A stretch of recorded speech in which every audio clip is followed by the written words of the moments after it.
निशा लांबा ने मार भी खाई, निशा लांबा ने घटिया आदमी भी देखा, जुआरी आदमी भी देखा, मार पिटाई भी देखी, उसको पाला भी। निशा लांबा ने बच्चे भी पाले। नमस्ते दोस्तों, मेरा नाम है चंदा राव, कॉन्फिडेंस ग्रोइंग एक्सपर्ट। और मेरी हर एक कोशिश रहती है कि हर एक इंसान, खास तौर पर वीमेन, मुस्कुराएं और मजबूती से अपनी ज़िंदगी जिए।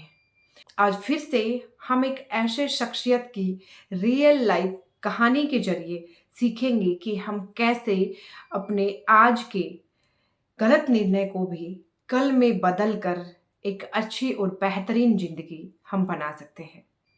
हमने बचपन से सुना है कि इंसान गलतियों से सीखता है, लेकिन कई बार हमारी एक गलती हमारी पूरी जिंदगी की दिशा और दशा बदल देती है।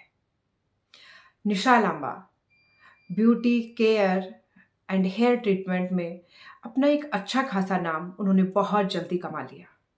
आजकल उनका एक वीडियो बहुत वायरल हो रहा है, जिसमें उन्होंने अपनी ज़िंदगी के उन निर्णयों के बारे में बताया है जिनकी वजह से उन्होंने अपनी ज़िंदगी में ना केवल मेंटल, फिजिकल और फाइनेंशियल टॉर्चर सहा, साथ ही साथ बॉडी शेमिंग और उनके कैरेक्टर तक पर उंगलियां उठ गई। कैसे वो एक सिंगल मदर होते हुए एक विमेन एम्पावरमेंट के लिए हम सब के लिए मिसाल बनी हुई है, तो दूसरी तरफ कैसे वो अपनी पर्सनल लाइफ में स्ट्रगल कर रही है। आज की जो बच्चे जो गलतियां कर रहे हैं, जिस तरीके से आगे वो भुगत रहे हैं, उन चीज़ों से कैसे आप बचें, और अगर आपने एक बार निर्णय ले भी लिया है तो कैसे आप दोबारा सही संकेत को समझते हुए एक और ऐसा निर्णय लें जो आपके पहले के निर्णय को वहीं स्टॉप करके आपकी आगे की ज़िंदगी को फिर से बेहतर बना दे। उनकी ज़िंदगी के कुछ डिसीजन, कुछ संकेतों को समझते हुए हम आज फिर से एक आकलन करेंगे कि कैसे आप उस सही संकेत को सही समय पर समझकर अपनी ज़िंदगी को उस बुरी स्थिति में पहुंचने से बचा सकती हैं, या कहें कि आप अपना जीवन बचा सकते हैं। निशा लांबा, उनके वीडियोज आपको अक्सर यहाँ तहाँ सोशल मीडिया पर फुदकते, चहकते, नाचते, मुस्कुराते दिख जाते होंगे।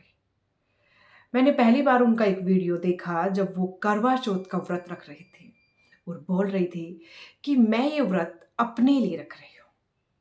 फर्स्ट टाइम जब मैंने ये वीडियो देखा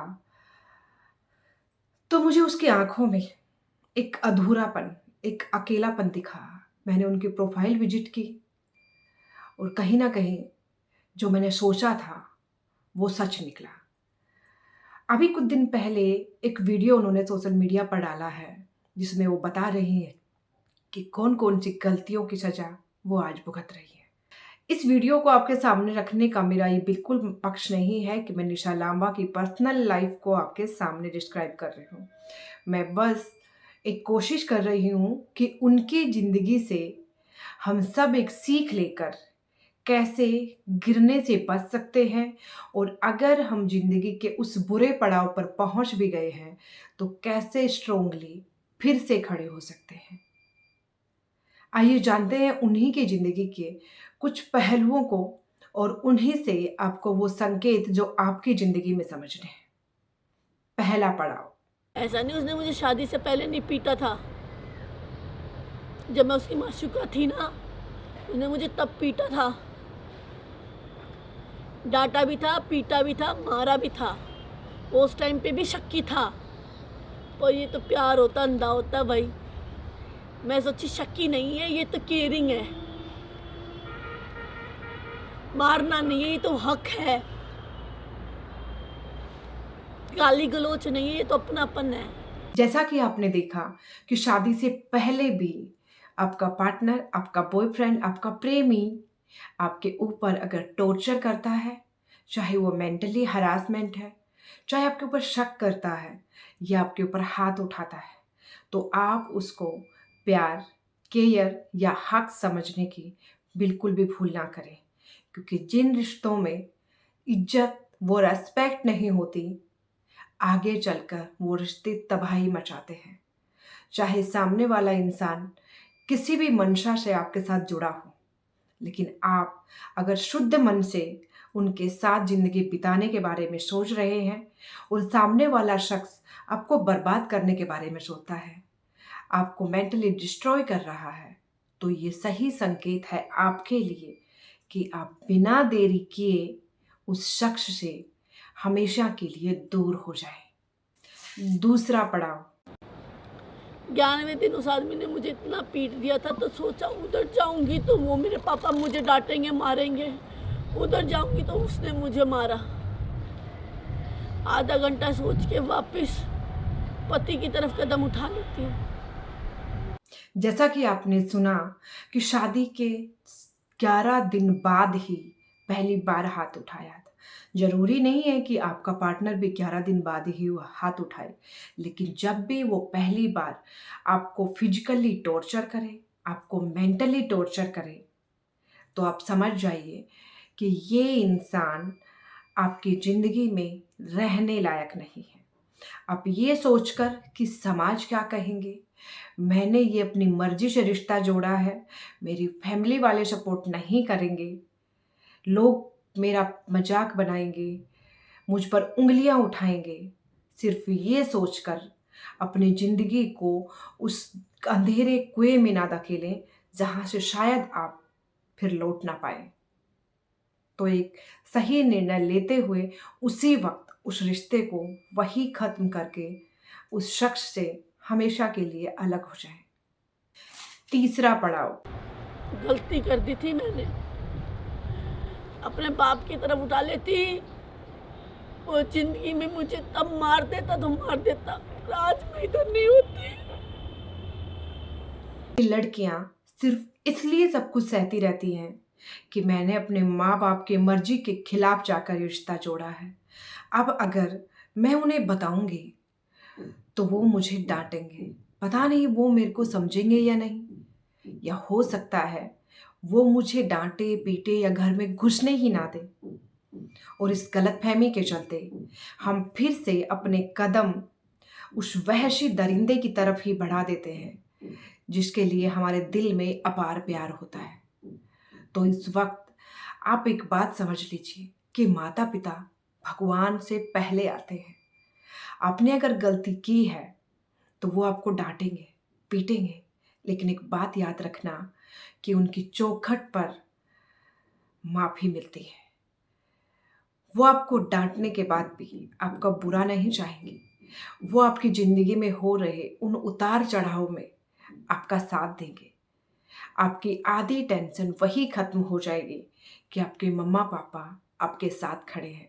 तो कभी भी ये सोचकर उस सब टॉर्चर को ना सहते रहें कि मैंने अपने माँ बाप के अगेंस्ट जाकर ये शादी की है, तो अब मैं उन्हें किस मुंह से बताऊं।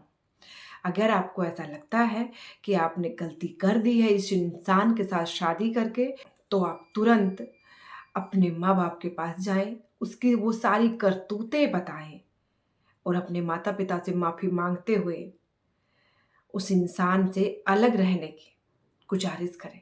मुझे यकीन है आपका ये निर्णय आपकी आगे की ज़िंदगी को दयनीय नहीं बनाएगा। उधर जाऊंगी तो वो मेरे पापा मुझे डांटेंगे, मारेंगे। उधर जाऊंगी तो उसने मुझे मारा। आधा घंटा सोच के वापस पति की तरफ कदम उठा लेती हूँ। गलती कर दी थी मैंने। चौथा पड़ाव, कौन कहता है खूबसूरती मैटर नहीं करती? खुद का कसम जब तुम्हें बोलता है ना, तू गंदी दिखती है, तेरे में से बदबू आती है, तू कैसी दिखती है, तू कैसी है, ये मत खा, वो मत कर। ये ह्यूमिलेशन है भाई। क्या कहते हो तुम्हारी अंग्रेजी लैंग्वेज में? Body shaving. ऐसे ही आपको लगे कि आपका पार्टनर आपको फिजिकली जैसे आप हैं, जैसा आपको भगवान ने बनाया है, उसमें कमियां निकालता है, आपको हर वक्त नीचा दिखाने की कोशिश करता है, वो जताता है कि तुम उसके लायक नहीं हो, तुम अच्छी दिखती नहीं हो, तुम्हारी बॉडी शेप अच्छी नहीं है, तुम उतनी अट्रैक्टिव नहीं हो, तुम उतनी ब्यूटीफुल नहीं हो जितना वो चाहता था। ऐसी मानसिकता वाले लोग असल मायने में शादी करने और एक पार्टनर पाने के हकदार ही नहीं होते, क्योंकि उन्हें शरीर से लगाव है, किसी की आत्मा से नहीं।